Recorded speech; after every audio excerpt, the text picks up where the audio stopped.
1,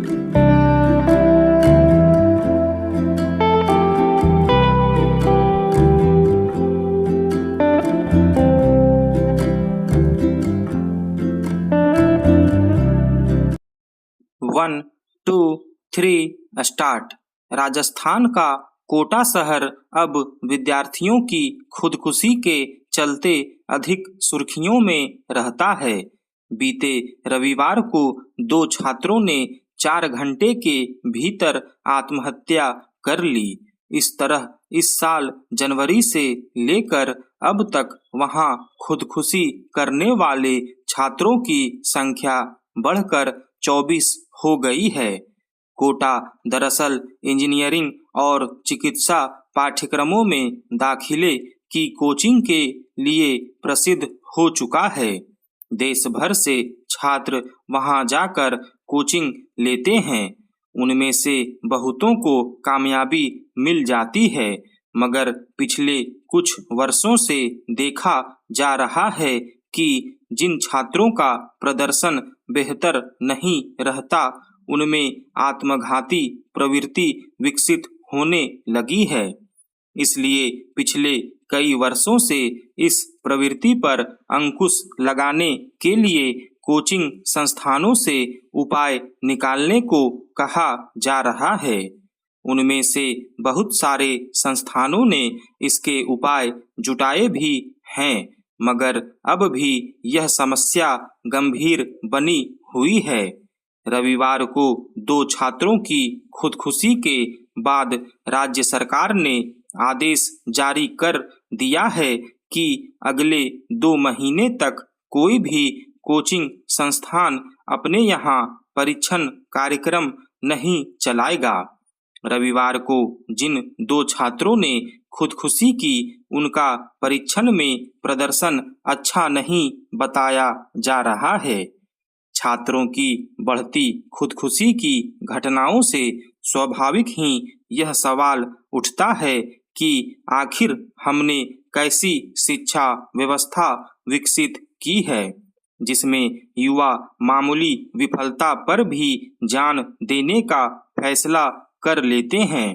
उनके पालन पोषण और सामाजिक ताने बाने पर भी सवाल उठता है कि आखिर वे युवाओं में इतना साहस क्यों नहीं पैदा कर पाते कि डॉक्टर इंजीनियर न बन पाने पर दूसरे विकल्प का चुनाव कर सकें। उन्हें अपने परिवार और समाज से यह भरोसा क्यों नहीं मिल पाता कि अगर जीवन में डॉक्टर या इंजीनियर नहीं बन पाए तो उन्हें फिसड्डी नहीं माना जाएगा।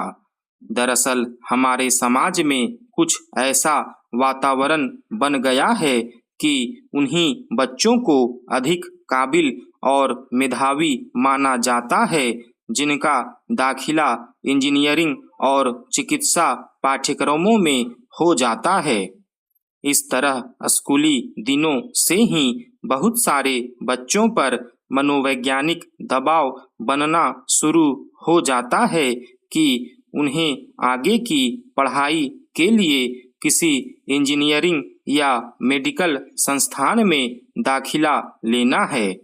चूँकि इन पाठ्यक्रमों में दाखिले के लिए प्रतियोगी परीक्षा कुछ कठिन और प्रतिस्पर्धा कड़ी होती है, इसलिए बड़ी संख्या में छात्र दाखिले से वंचित रह जाते हैं। हालांकि विद्यार्थियों पर ऐसे मनोवैज्ञानिक दबाव को कम करने के लिए स्कूली स्तर पर कई कार्यक्रम चलाए जाते हैं। उन्हें लगातार परामर्श दिया जाता है कि जीवन में संभावनाएं अनंत हैं। किसी एक विकल्प को अंतिम मानकर नहीं चलना चाहिए। मगर जिस तरह हमारे देश में अच्छी नौकरियों की गुंजाइश कम होती गई है, उसमें तकनीकी शिक्षा के प्रति रुझान अधिक देखा जाने लगा है। फिर इंजीनियरिंग और चिकित्सा की पढ़ाई करने के बाद विदेशों में अच्छे वेतन वाली नौकरियों का आकर्षण भी भरपूर है। ऐसे में हर माता पिता का सपना होता है कि उसका बच्चा किसी अच्छी जगह नौकरी करे। वह सपना बच्चे पर इस कदर हावी हो जाता है कि उसे पूरा होता न देख वह जीवन ही समाप्त करने का निर्णय कर बैठता है। हालांकि इन पाठ्यक्रमों में दाखिले के बाद भी आगे का रास्ता बहुत सहज नहीं होता। यह जिम्मेदारी उन कोचिंग संस्थानों की भी बनती है कि छात्रों को प्रतियोगिता की दौड़ में शामिल करने के साथ साथ उन्हें जीवन की हकीकत से भी रूबरू कराएं। स्टॉप।